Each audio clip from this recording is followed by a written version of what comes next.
Hey friends, if you encounter the DISM error 87 on your Windows computer while trying to run the DISM scan, then please watch this video. I will guide you through the resolutions. The first solution is to open command prompt as an administrator. So search for command prompt in the Windows search bar and click on run as administrator to open the elevated command prompt window. Now, why do we open it as an administrator? Because this command can only be run as an administrator. It will not work on the usual command prompt window. Now, the second one is that you need to make sure that the command line is correct. And I will copy paste it in the description section of this video.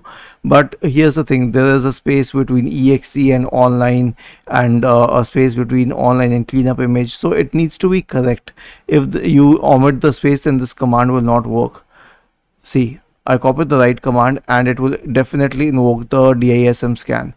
Now, if it doesn't, then what can you use as a workaround? An SFC scan, and I'll tell you why. An SFC scan is very similar to a DISM scan in the sense that it fixes missing and corrupt files on the system, while the DISM scan repairs the system image, quite similar to each other.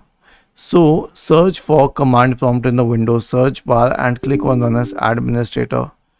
And now type the command, I'll show you, sfc space / scan now, and hit enter to invoke the SFC scan. The last solution is to update Windows. Right click on the start button and select settings from the menu. Go to the Windows Update tab on the list on the left hand side. Click on check for updates in the right pane. This will surely fix the problem. Was this helpful? If yes, then please subscribe to the channel, and if not, then let us know in the comment section of this video on how we could help you further. Thank you for watching this video and have a nice day.